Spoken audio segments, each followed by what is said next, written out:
Cette vidéo est sponsorisée par Nvidia. Découvrez en description les offres de fin d'année. Nous avons le plaisir, pour clôturer cet après-midi, d'accueillir Stéphane Denikian, directeur de recherche à l'INRIA. Alors Stéphane, vous étiez déjà directeur de recherche à l'INRIA quand vous êtes parti en disponibilité pendant 15 ans pour fonder et créer la start-up Golem. Celle-ci est devenue quand même une des sociétés leaders au monde sur le peuplement et l'animation de foule en 3D pour les filières de l'animation, des VFX, des jeux vidéo, peut-être des simulations urbaines, je ne me rappelle plus. Pas leader, non. Pas leader, bon. Et... Ah oui, alors les portes sont fermées, mais la moitié de la salle est toujours dehors. Bien, eh ben on va commencer... Bon, je vais arrêter de te vous voyez. Hein. Tu vas pouvoir commencer ta présentation. Merci Stéphane. Donc l'objet de la présentation aujourd'hui, c'est de vous faire une présentation d'un institut de recherche qui s'appelle INRIA. Je vais vous expliquer ce que c'est. D'un travail que je mène depuis le 1er avril, donc date de mon retour à INRIA. Et après, essayer de vous présenter les activités des équipes INRIA en lien avec le sujet des rencontres, donc à savoir l'animation. Donc l'INRIA, c'est l'Institut national de recherche en sciences et technologies du numérique.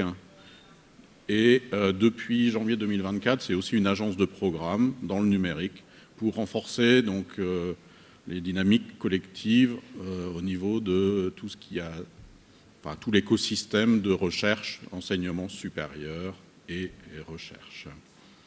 Donc l'INRIA a une double affiliation, donc ministère de la Recherche, mais aussi un ministère, alors il change souvent de nom, donc j'ai mis ministère chargé de l'industrie, donc pour expliquer qu'INRIA a vocation à ce qu'il y ait un lien entre la recherche et l'industrie. Donc je vous en reparlerai après. Donc l'INRIA travaille sur un certain nombre de sujets. Donc là, vous voyez différents sujets. Donc il y a des sujets qui vont vous parler, comme l'interaction et le multimédia, l'intelligence artificielle et les systèmes autonomes, mais aussi les algorithmes, la programmation, les sciences de données, l'ingénierie de la connaissance. Donc c'est tout un tas de choses qui peuvent être utiles dans un pipeline d'animation, l'architecture, système et réseau, etc. INRIA s'intéresse aussi à ce qu'il y ait un impact de ces travaux de recherche dans un certain nombre de domaines. Et un de ces domaines, c'est la culture et le divertissement. Voilà. Et donc, qu'est-ce qu'INRIA? Donc, c'est un institut qui est organisé en centres de recherche, donc qui sont localisés géographiquement dans un certain nombre de villes en France. Donc, les points rouges, c'est les villes dans lesquelles il y a un centre INRIA. Les points noirs, c'est des antennes, donc ça veut dire qu'il y a quelques équipes qui sont localisées dans ces villes. Et puis, le petit point gris, c'est une équipe qui va être localisée à l'extérieur d'un centre, mais qui va travailler donc, sous la tutelle de ce centre de recherche. C'est 4565 collaborateurs, dont 3900 scientifiques, donc il y a une grande part de scientifiques, et puis il y a forcément une part de personnes qui sont en charge de l'appui aux scientifiques. La structure granulaire à l'INRIA, c'est l'équipe projet. Et donc l'équipe projet, c'est définie avec un responsable, une feuille de route qui est précisée pour une période de 4 ans, qui est renouvelable 2 fois. Ça veut dire que la durée de vie d'une équipe, c'est 12 ans maximum. Mais ça peut s'arrêter au bout de 4 ans si l'évaluation, puisque les équipes sont évaluées par un comité externe, et donc ça peut s'arrêter si on juge que la qualité, enfin si le comité juge que la qualité n'est pas là. Et puis ça peut être aussi la volonté de changer de thématique liée aux évolutions des thématiques. Mais a priori, à une équipe, c'est minimum 4 ans et maximum 12 ans. Les équipes peuvent être en collaboration, en coopération avec des industriels ou avec d'autres centres de recherche à l'étranger. Donc il peut y avoir des équipes communes bilocalisées et des équipes avec des industriels. Alors oui, le nombre d'équipes, donc il y a 232 équipes, enfin ça c'était le nombre en 2024, ça évolue régulièrement, donc ça vous donne une idée du nombre d'équipes, et 80% d'entre elles étaient menées en collaboration, ça veut dire qu'il y a quand même 20% des équipes qui sont des équipes purement INRIA. Alors comment on fait du transfert à INRIA, donc d'activités, de travaux de recherche? Donc la partie la plus simple, c'est transférer des connaissances. Donc on a un résultat et puis il va donc un partenaire qui est intéressé, eh bien on va faire un contrat de transfert de connaissances. Ça peut être aussi une cession d'un brevet, ça peut être une cession de licence de logiciel. Je vous présenterai un certain nombre de logiciels développés par différentes équipes. Et donc s'il y a un logiciel qui vous intéresse, eh bien, il peut y avoir une cession de licence. Après, il y a aussi des logiciels qui sont open source. Il faudra juste regarder les licences. Ils n'ont pas tous les mêmes licences, les uns et les autres. Donc ça, c'est le plus simple. Après, il peut y avoir un partenariat qui va être établi donc, sur une durée, et donc pour travailler ensemble. Donc on n'est plus dans transférer quelque chose et utiliser quelque chose qui est déjà prêt, mais travailler ensemble sur un sujet. Et donc, on peut mettre en place des partenariats R&D. Et sous une forme encore plus structurée, ça peut être un laboratoire commun. Et donc là, on va avoir une feuille de route qui va être établie entre les partenaires sur des activités et les moyens mis par chacun des partenaires sur une certaine durée. Alors, dans les présentations, vous verrez apparaître plusieurs fois interdigital. Donc, il y a un laboratoire commun INRIA interdigital qui implique plusieurs équipes INRIA qui collaborent avec Interdigital. Et ça peut être aussi la création de start-up. Donc INRIA a une structure qui s'appelle INRIA Startup Studio qui permet de faire de la prématuration de projets. Alors ce n'est pas forcément des projets qui viennent d'équipes INRIA, ça peut être des gens qui sont des partenaires académiques, mais ça peut être aussi des gens qui viennent du privé, qui ont envie de travailler sur un projet pendant un an. Ils vont avoir un financement, ils vont avoir des moyens mis à disposition, il va y avoir du coaching et tout un programme qui est défini pour eux, pour les aider à travailler sur leur projet de start-up. Il y a à peu près entre 40 et 50 projets par an au sein d'INRIA Startup Studio. Et à la fin, il y a à peu près 40% de ces projets qui arrivent à la création d'une start-up.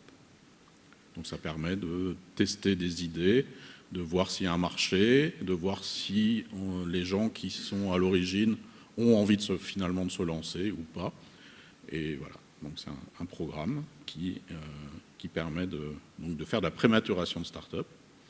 Et donc depuis la création d'INRIA, il y a plus de 200 start-up qui ont été créées, dont 75% qui sont encore en activité ou qui ont été rachetées.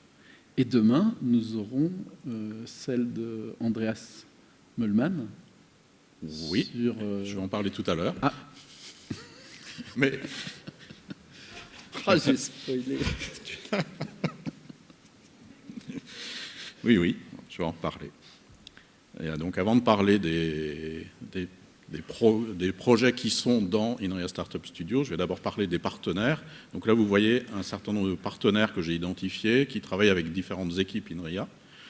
Donc ça va des gros studios et des grosses entreprises nord-américaines jusqu'aux sociétés françaises, studios d'animation, écoles, éditeurs de logiciels et partenaires donc plus institutionnels et des journaux.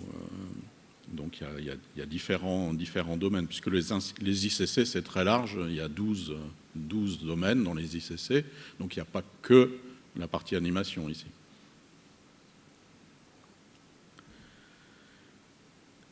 Donc les spin-off INRIA en lien avec les ICC, donc là plus ancienne, toujours en activité, c'est For Deviews.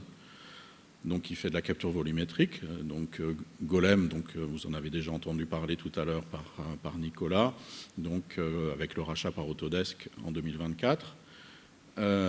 Imatag qui fait du tatouage numérique et qui est notamment utilisé, une solution qui est utilisée par l'AFP pour une combinaison avec C2PA pour faire donc le tatouage des images qui sont utilisées par l'AFP.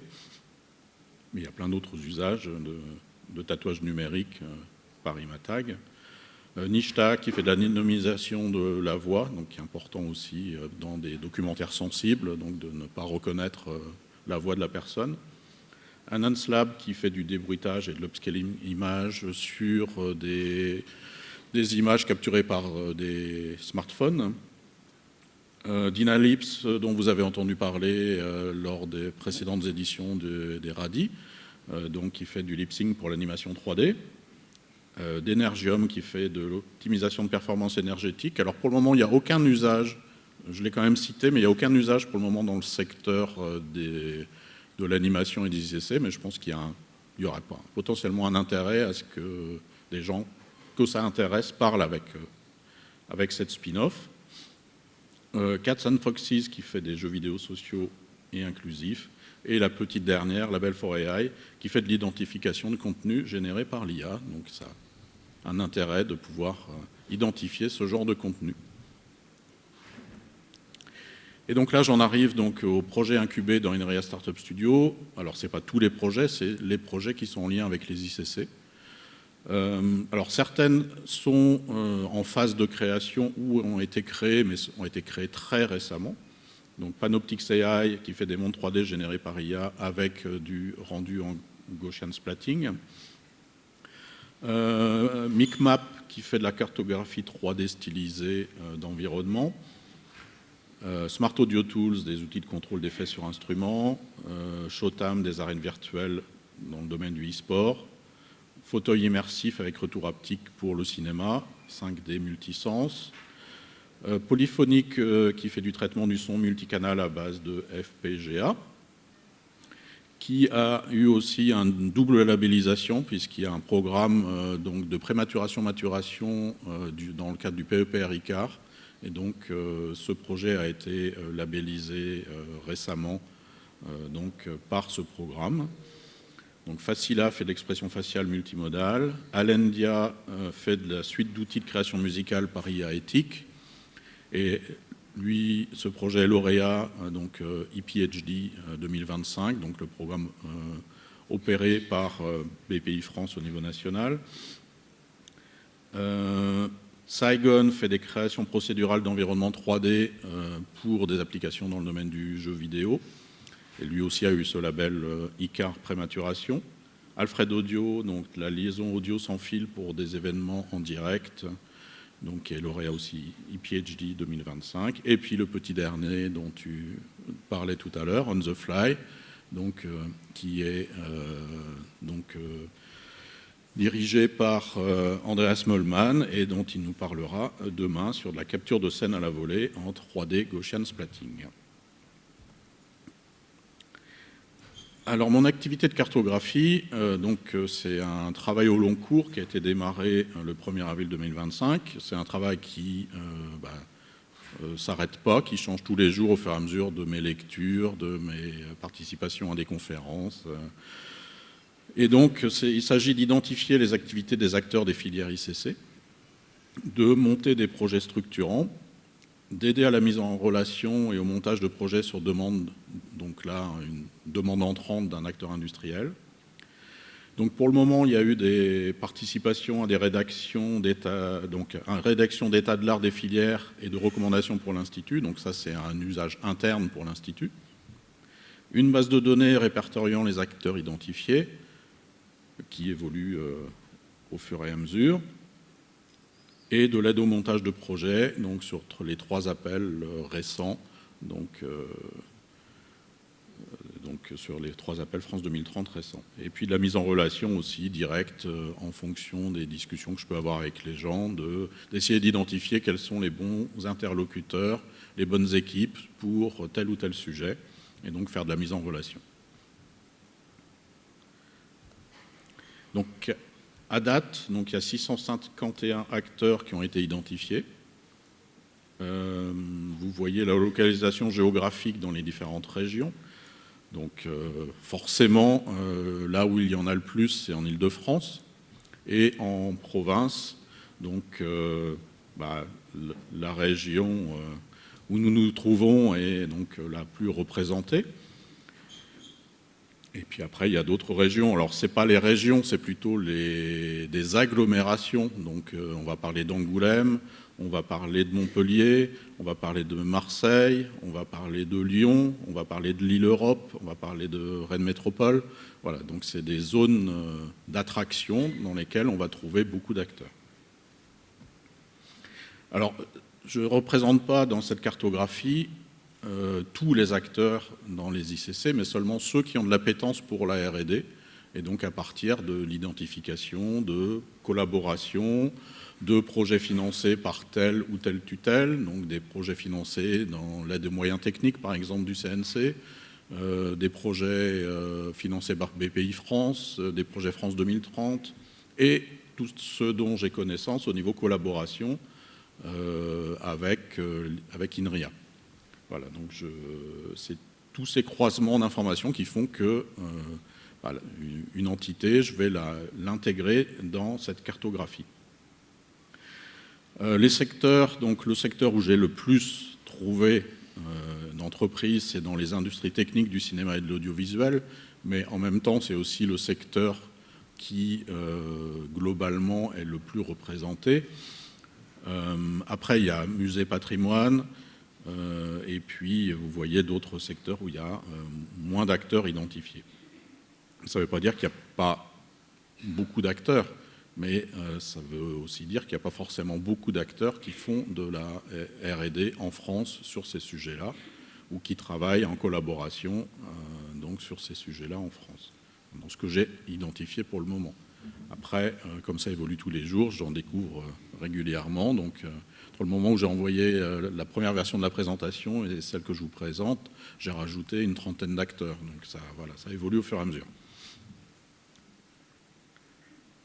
Et il y a beaucoup, si vous regardez le petit camembert de gauche, il y a beaucoup de très petites entreprises.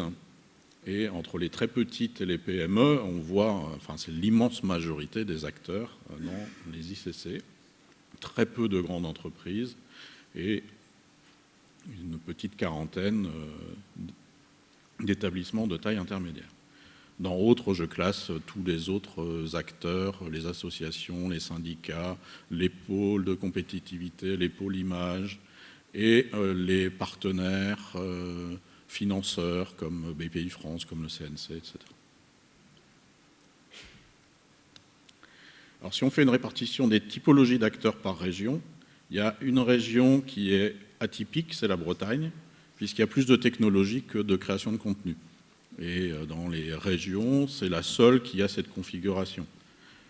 Après, on a des régions qui sont plus équilibrées, c'est-à-dire qu'il y a à la fois des entreprises qui font du développement de logiciels, qui font des... Alors j'ai fait classification éditeur de logiciels, fabricant de matériel, société de services outillés, c'est-à-dire que des gens qui n'éditent pas du logiciel, mais qui vont avoir du logiciel en interne et qui vont utiliser pour faire du service pour des tiers qui sont des créateurs de contenu.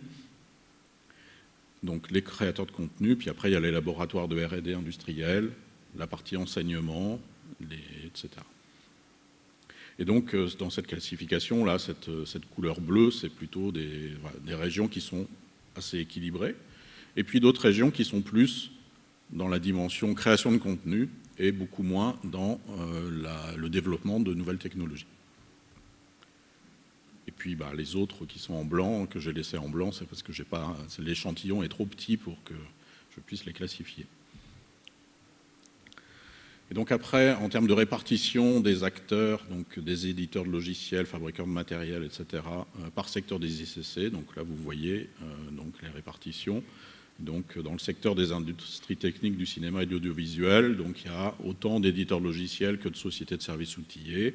Il y a aussi un peu de fabricants de matériel, et puis beaucoup de créateurs de contenu qui ont des activités de recherche, développement, ou de partenariat avec des gens qui font de la R&D. Voilà, je n'en dirai pas plus sur cette cartographie. S'il y a des gens que ça intéresse, je pourrais en discuter après avec eux. Et maintenant, le cœur, c'est présenter les activités des différentes équipes INRIA. Donc le choix que j'ai fait, c'est pas de faire une présentation thématique, mais de faire une présentation par ordre alphabétique.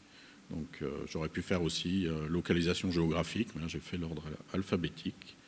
Donc c'est un choix complètement, purement, pas aléatoire, mais voilà, c'est le choix que j'ai fait. Donc la première équipe, Combo, donc, mène des activités dans le domaine de la réalité virtuelle, réalité augmentée et d'études du comportement. Alors l'application principale, elle est dans le domaine du sport, mais vous verrez qu'il y a quand même une petite partie de l'activité qui est en lien avec des sujets qui vous intéressent. Et donc c'est d'utiliser la réalité virtuelle ou la réalité augmentée pour étudier les comportements et pour entraîner des personnes à se comporter dans des situations. Et donc on voit un gardien, par exemple, qui s'entraîne à réagir à un tir d'un coup franc, à un boxeur. Et donc avec des gens qui sont donc spécialistes aussi de la biomécanique et qui vont intégrer toute la physique et le contrôle de la physique du corps humain. Donc ils travaillent sur des modèles biomécaniques, des environnements de réalité virtuelle ou de réalité augmentée pour faire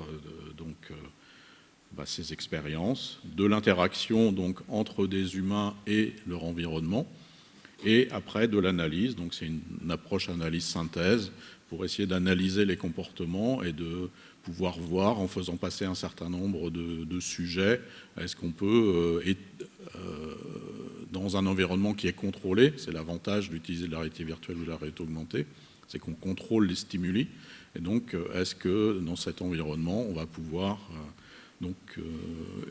étudier des paramètres de comportement, mais c'est aussi pour faire de la préparation physique et de la prévention des blessures ou de l'optimisation du geste sportif.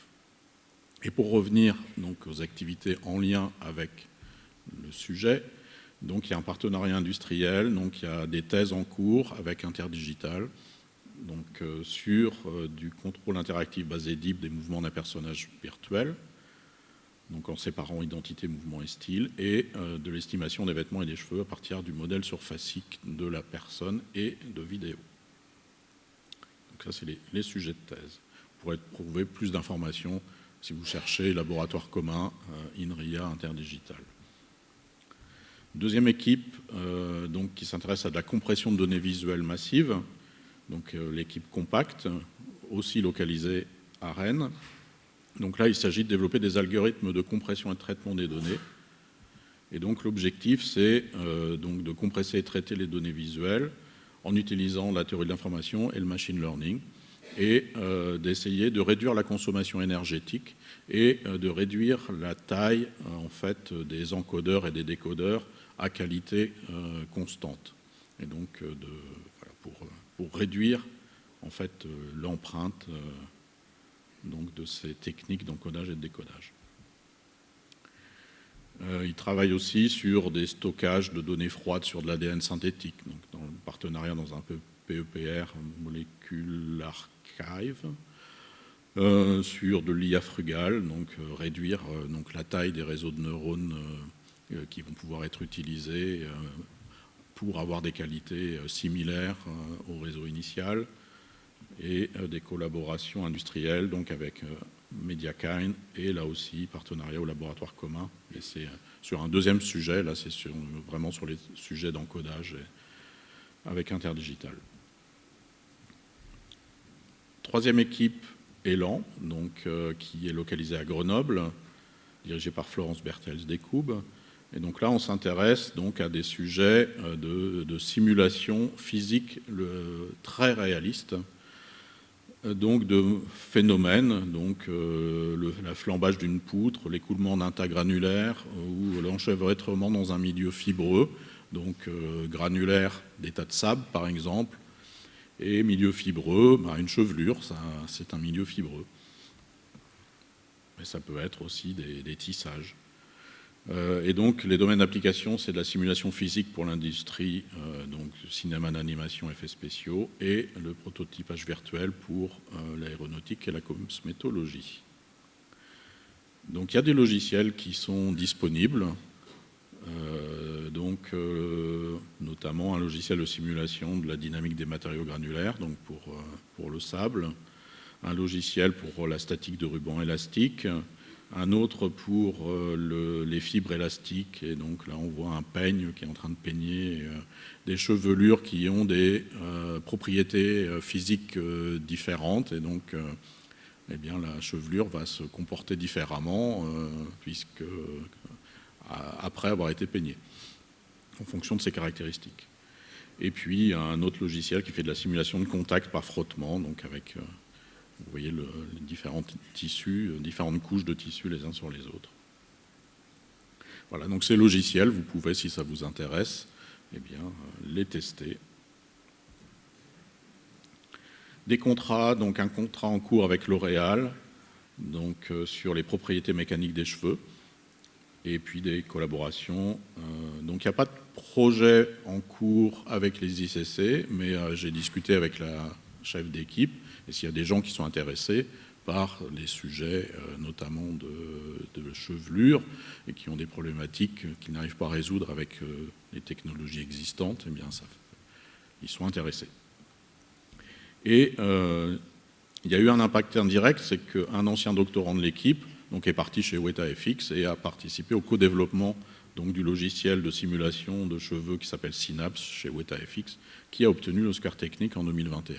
Voilà, donc c'est pas un transfert, mais c'est un redéveloppement à partir de compétences acquises au cours de sa thèse au sein du laboratoire.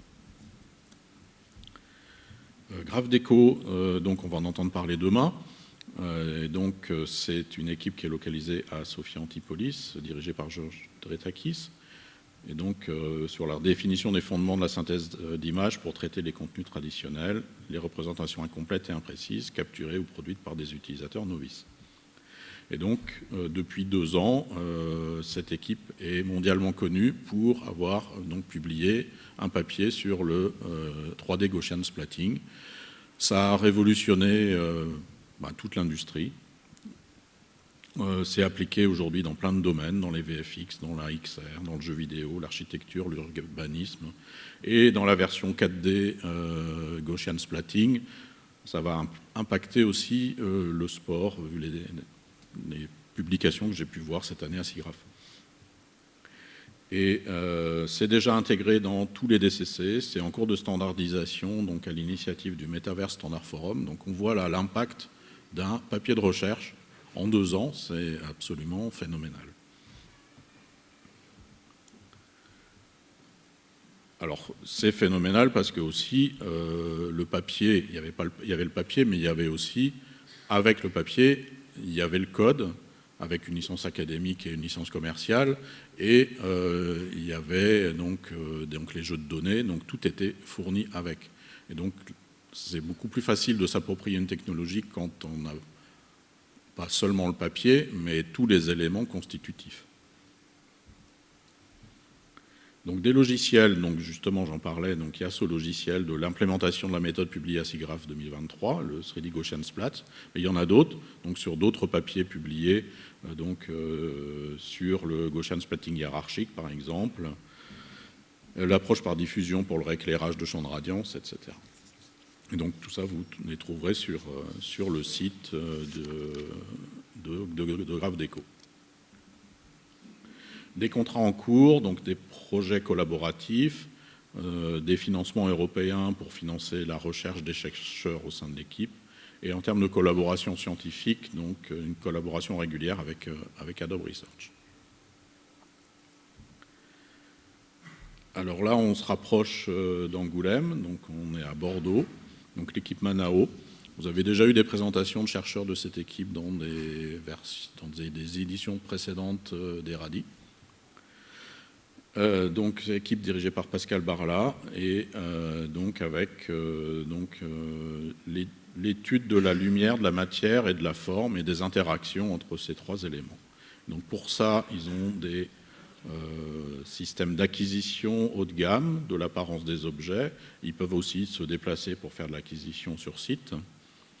Ils travaillent sur des modèles de matériaux avec des couleurs structurelles bio-inspirées, des surfaces poreuses et humides, et aussi la fluorescence, du métamérisme, etc. Ça, c'est mené en collaboration avec Intel. Mais ils travaillent aussi sur de l'animation. Donc il y a une collaboration avec Praxinos, donc, sur de l'animation 2D. Et donc une implication donc d'un plugin dans Blender pour de la manipulation géométrique 3D. Et donc pour faire de la déformation 3D pour l'amélioration du mouvement et du ML interactif pour l'édition de géométrie. Donc là, vous avez le petit logo si vous voulez aller télécharger ce plugin Blender. Ils ont aussi un logiciel qui permet de faire du rendu prédictif et physiquement réaliste, avec un path tracer spectral, avec des routines de conversion RVB spectral, un pont Blender, un visualiseur spectral et d'autres bibliothèques. Donc là aussi, logiciel téléchargeable, open source, donc que vous pouvez tester si ça vous intéresse. MFX, donc là on est sur un autre sujet.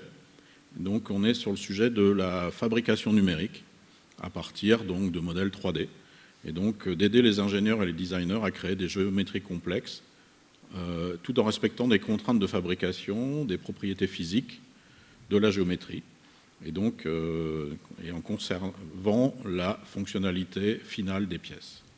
Donc il y a une méthode de synthèse procédurale, donc qui va créer automatiquement les détails, et pour obtenir la fonctionnalité souhaitée après la fabrication des pièces. Et notamment si on a des pièces qui doivent se déformer d'une certaine manière, eh bien, ils vont déterminer comment générer la matière pour avoir la déformation souhaitée.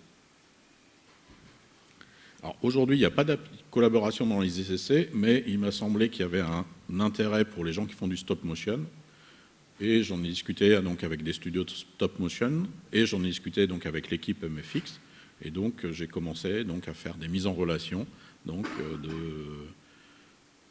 des studios en question qui cherchent des solutions et qui testent de l'impression 3D.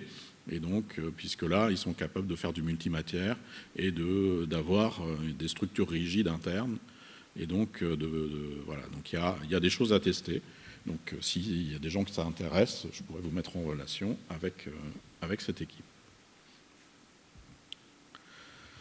Morpheo, donc là on est sur un autre sujet, c'est la capture de forme en mouvement. Donc c'est pas de la capture de mouvement où on capture les mouvements du squelette, mais là on va capturer les mouvements de la forme, de l'enveloppe corporelle de la personne, avec ses vêtements, sa chevelure, etc.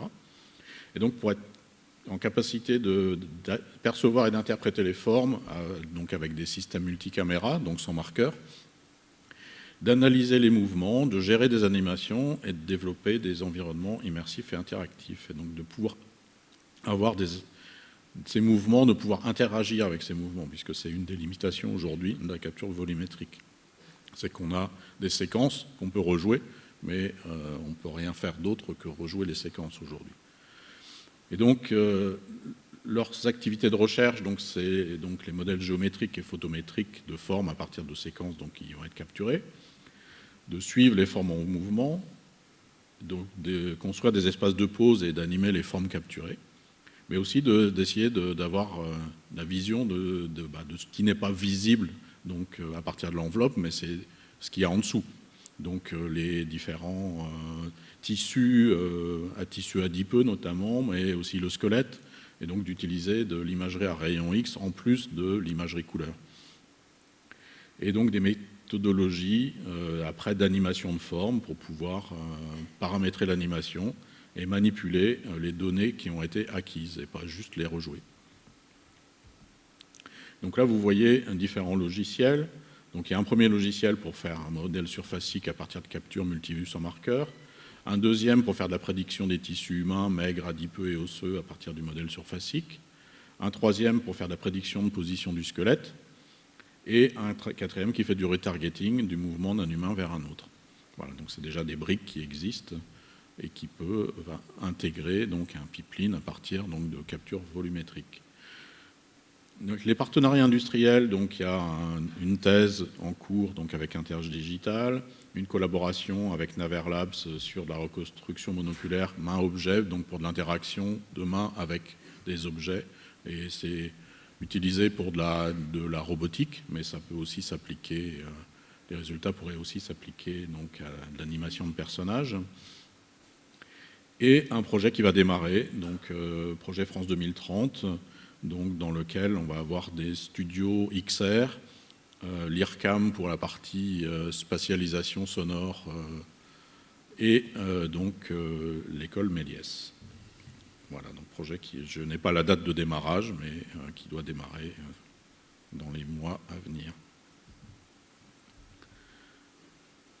Autre sujet, multi-speech, donc la parole multimodale en interaction. Et donc ici, la parole, c'est pas juste donc le flux audio, mais c'est tous les éléments qui génèrent la parole. Donc c'est l'animation du visage, donc c'est donc l'acoustique, la faciale, l'articulatoire et les gestes donc faits par la personne, par le locuteur. Donc ils ont une approche analyse-synthèse autour de ça, les différentes facettes de ce signal multimodal, et donc pour pouvoir faire de la coordination multimodale en interaction, donc humain-humain et humain-ordinateur.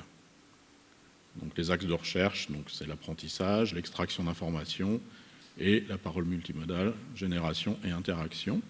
Et donc vous voyez ici de la reconnaissance de la parole, de la synthèse de la parole, avec les différentes caractéristiques, et de la génération des gestes coverbaux. Donc j'ai deux petites vidéos qui m'ont été fournies par le responsable de l'équipe. Un territoire intelligent est aussi orienté sur une vie plus facile, une ville plus facile à vivre, où les questions de mobilité sont bien traitées, où les questions de la ressource et écologie sont au centre du débat. Et puis c'est également, par les temps qui courent, peut-être aussi une ville gérée de manière efficace, efficiente, où la dépense publique est au cœur des préoccupations et au cœur des investissements qui sont réalisés, avec une approche de retour sur investissement également, parce que c'est aujourd'hui clé dans la bonne gouvernance des collectivités. I'm from a very small town in Florida. I'm not used to big cities and city life. One time, I felt culture shock in my own country just going to San Francisco. I was walking in the Wharf, which is a huge tourist area, and you're surrounded by other tourists, performers.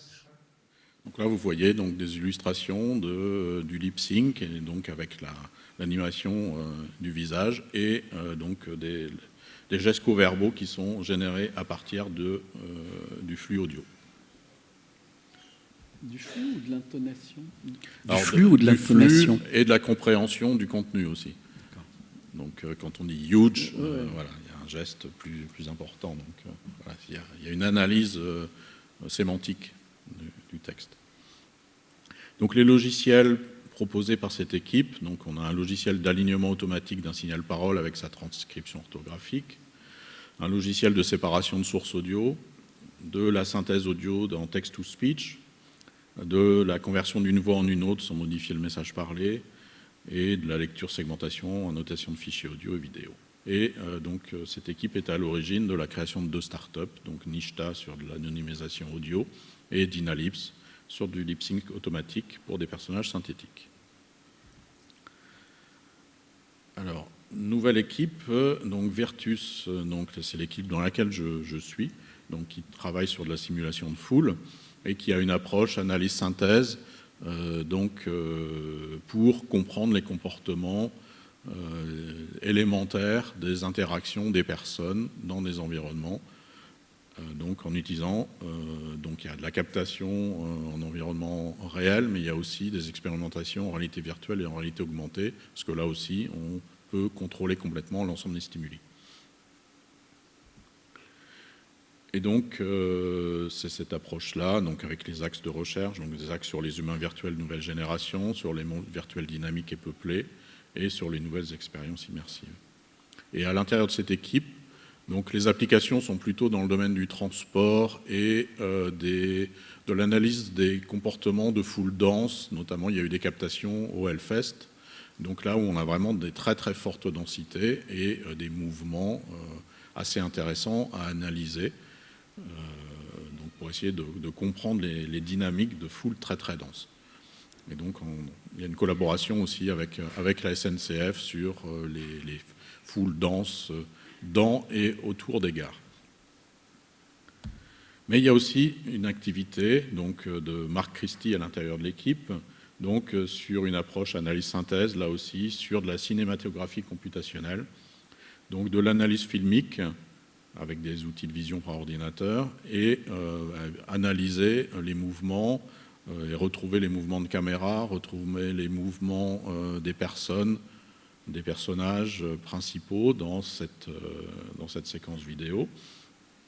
Donc de l'extraction et l'exploitation de ces données, et puis des propositions de techniques génératives, 3D ou vidéo, par apprentissage. Donc là, vous allez voir des exemples. Donc un premier exemple, c'est un caméra GPT pour générer des mouvements, différents mouvements possibles de caméra, en utilisant un modèle de diffusion, et à partir d'un script en entrée. Donc là, vous voyez différents scripts et différents types de mouvements de caméra générés. Et donc avec des applications à la prévise, au virtual storytelling et au prototypage rapide de cinématiques. Un projet qui avait démarré avec Feu Technicolor R&D, donc qui s'est arrêté en cours malheureusement. Donc sur l'extraction, donc le projet Spark, donc l'extraction de poses et l'expression de personnages à partir de séquences vidéo, donc avec une phase de pré-apprentissage et puis une deuxième phase d'extraction temps réel, donc sur des nouvelles vidéos. Et vous voyez la comparaison donc, des résultats obtenus par rapport à d'autres résultats antérieurs. Et vous voyez là que la qualité est meilleure. Donc il y a une publication à SIGGRAPH-ASIA l'année dernière, et puis avec des applications donc en VFX, tracking, prévise, unset. Donc les collaborations en cours de Virtus en relation avec l'animation. Donc il y a un projet d'investigation des interactions sociales dans le métavers, donc des interactions sociales inappropriées dans le métavers, un projet collaboratif Animation Conductor avec des outils basés IA de modification d'animation pour un usage par des artistes, donc on n'est pas dans de l'IA générative, mais dans des outils d'IA pour les artistes, donc en partenariat avec le laboratoire X, donc LLX, LIX de Polytechnique et Dada Animation. Et des partenariats, donc là aussi des thèses avec Interdigital, donc la représentation sémantique basée DIP des avatars pour la réalité virtuelle et les caractéristiques faciales issues d'images cinématographiques de haute qualité. Et puis donc un projet qui a été mené via une bourse EPIC méga grande sur la réalité augmentée comme outil de création d'animation. Dernière équipe, Willow, donc la vision par ordinateur incarné, donc équipe donc, parisienne, donc, qui travaille sur deux sujets principaux, donc des modèles géométriques physiques et statistiques, développer des modèles géométriques physiques et statistiques appropriés, donc avec toutes les composantes du processus d'interprétation des images, donc à partir de l'analyse d'images, être capable de développer ces modèles, en intégrant l'illumination, les matériaux, les objets, les scènes et les activités humaines. Et donc avec des applications donc, à l'analyse quantitative de données visuelles pour l'archéologie, l'anthropologie, la conservation du patrimoine culturel, la post-production de films et d'effets spéciaux, et aussi la notation, l'interprétation et la recherche de segments vidéo dans des bases de données audiovisuelles. Alors ici, il y a différentes activités, donc la reconnaissance visuelle et la reconstruction d'images et de vidéos, donc comment développer des modèles ancrés dans le monde physique en 3D, restauration et amélioration d'images avec du démosaïquage, du débruitage, de la retouche et des demi-teintes inverses, du déflouage aveugle, incluant segmentation du mouvement, et de l'approche basée sur l'apprentissage pour la restauration d'images, et l'apprentissage des représentations incarnées, donc il y a une activité aussi de robotique au sein de cette équipe. Des logiciels donc de reconstruction 3D main et objets à partir d'images monoculaires, de mesures d'efficacité d'apprentissage des modèles d'apprentissage automatique, de super résolution à partir de rafales d'images, un algorithme qui est beaucoup utilisé dans le domaine de la robotique et qui pourrait, d'après les discussions que j'ai eues avec le responsable de l'équipe, avoir des applications dans le domaine de l'animation, sur des algorithmes de corrigide pour les systèmes polyarticulés basés sur les algorithmes revisités de Roy Featherstone, donc qui est utilisé dans beaucoup de bibliothèques pour piloter et contrôler des humanoïdes, donc des robots humanoïdes. Un solveur numérique open source, ProcSuite, et TubeDETR pour l'ancrage spatio-temporel de vidéos à l'aide de transformers, donc d'essayer de voir ce que font, d'identifier ce que font les différentes entités présentes dans une séquence d'images. Et ça a donné lieu à la création d'une start-up qui s'appelle Enhance Lab, donc qui fait du débruitage et de l'upscaling d'images. Les contrats et collaborations, donc des projets académiques et des projets européens, donc avec pas mal d'activités autour de la vidéo et de la robotique. Et voilà, j'ai fait le tour des équipes. Donc en conclusion, là je vous ai présenté que les équipes qui sont liées à l'animation. Il y a plein d'autres équipes. Il y a une très grande diversité de sujets de recherche étudiés. Il y a beaucoup de logiciels à tester. Je pourrais mettre à disposition le PDF de la présentation sur le site pour que les gens aient accès à... Très bien, merci. Et d'ailleurs, j'en profite pour rappeler que pour les précédentes éditions, il y a également les présentations qui sont sur le site dans la partie archives. Et donc, ce ne sont pas des logiciels industriels.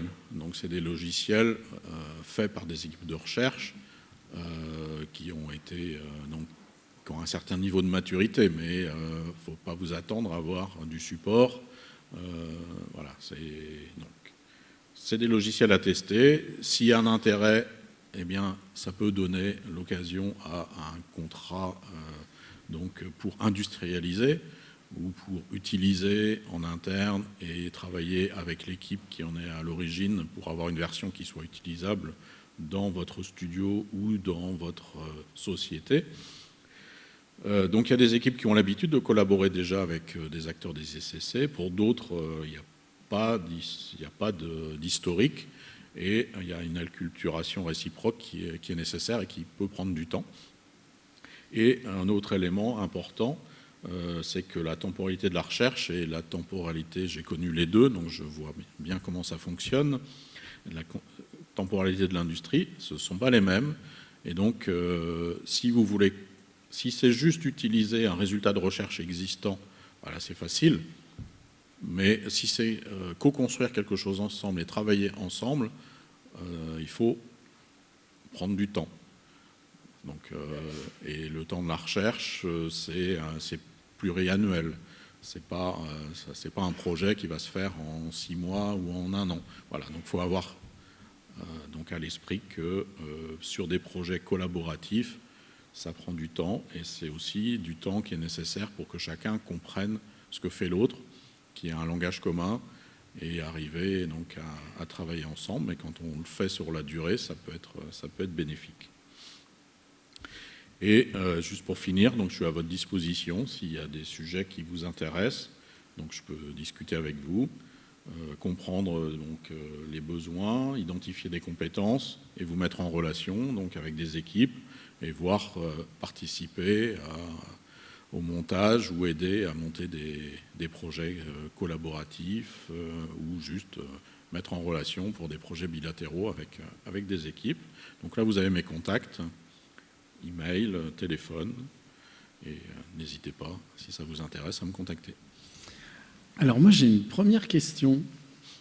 Ça concerne le logiciel Natron, développé à l'INRIA, qui est un logiciel de compositing, qui a été utilisé il y a quelques années, même par des studios, pour faire du compositing. Oui, alors le logiciel s'est arrêté à une des problématiques de la fonction publique, c'est qu'on ne peut pas en garder des personnels temporaires plus d'un certain nombre d'années. Et donc la personne qui était à l'origine de ce logiciel est partie après pour travailler sur d'autres choses. Et donc ça s'est arrêté. Alors, quand on arrive à créer un écosystème avec un financement possible pour pérenniser, on peut arriver à créer une société externe et qui va... Ça arrive dans un certain nombre de secteurs, et notamment si je pense à un logiciel qui fait de la simulation physique dans le domaine médical, qui existe depuis énormément d'années, qui s'appelle SOFA, qui est utilisé pour faire des simulateurs, donc pour faire des opérations, pour entraîner les chirurgiens à faire des opérations en utilisant de la réalité virtuelle avec de la simulation physique très pointue et avec différents périphériques. Donc ça existe parce qu'il y a un écosystème et il y a un modèle économique derrière. Mais sinon, l'INRIA n'a pas vocation à financer ad vitam aeternam donc un projet open source avec ses propres moyens si on n'arrive pas à créer un écosystème autour. D'accord, donc si on veut que Natron se développe... Natron s'est arrêté, donc ça va être difficile de le faire ressortir de ses oubliettes, parce qu'il y aurait besoin parce qu'après, il faut... je ne sais pas dans quel état il est. Ouais. Bon, mais... voilà, enfin... Voilà, c'est la problématique de trouver, d'arriver à pérenniser des logiciels open source. Avant de créer Golem, j'avais, dans le domaine de la réalité virtuelle, j'avais donc créé pendant des années, développé une plateforme open source qui s'appelait OpenMask, donc pour faire de la collaboration en réalité virtuelle. Et il fallait que régulièrement je trouve des financements, monter des projets, intégrer cette plateforme donc pour trouver les financements pour permettre de payer des personnes qui vont faire du support ou qui vont permettre à la communauté de l'utiliser. Mais il faut trouver un modèle. Il faut trouver un modèle. Voilà. Très bien. Bon, pour ceux qui ne le connaissent pas, c'est un nuke open source. Voilà. Ouais.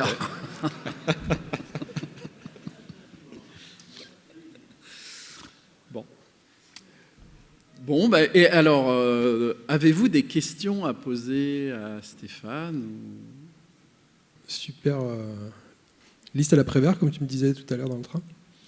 Et j'ai vu dans la liste, tu citais Eigen, la librairie Eigen C++. Ça, pour le coup, c'est quelque chose de très utilisé, très... Et c'est maintenu par ce labo, c'est ça? Si c'est la même, oui. S'il n'y en a pas deux qui ont le même nom. Ouais, non, je pense pas. Stéphane, merci beaucoup pour cette présentation. Arnaud Lacaze à Gobelin. Une question très pratique sur la cartographie des centres R&D ICC. J'ai pas bien compris si c'était un travail public ou si c'était vraiment un usage interne à l'INRIA. Et si c'est public, est-ce qu'on peut le consulter? Alors, pour le moment, ça n'est pas public. C'est un travail, comme j'ai dit, qui était en cours. Il y a des informations que je ne pourrais pas publier. Donc, si je veux pouvoir publier, il faudra que j'en discute avec ma direction. Si je veux pouvoir publier certains éléments, il faudra que je vois ce que j'ai le droit de publier. Mais je ne vais pas publier, par exemple, les contacts email des personnes, parce que j'ai sorti ces contacts par rapport à mon réseau, ou des informations que j'ai pu trouver sur Internet, mais je ne vais pas mettre sur Internet les emails de toutes les personnes. Et, voilà. Donc, je verrai. Ça peut être intéressant. Mais il y aura forcément au moins des publications avec une présentation et des éléments de la cartographie. La cartographie détaillée, il y a des personnes qui me l'ont déjà demandé et ce sera possible pour des partenaires d'INRIA et pour d'autres personnes, il faudra passer par un petit accord pour un usage interne et voilà, je ne suis pas sûr que je vais pouvoir mettre ça à disposition sur Internet. Mais après, je verrai, peut-être qu'il y a des éléments que je serai autorisé à publier. Entendu, merci. On va pouvoir passer à la prochaine. Oui, bien sûr. Ouais.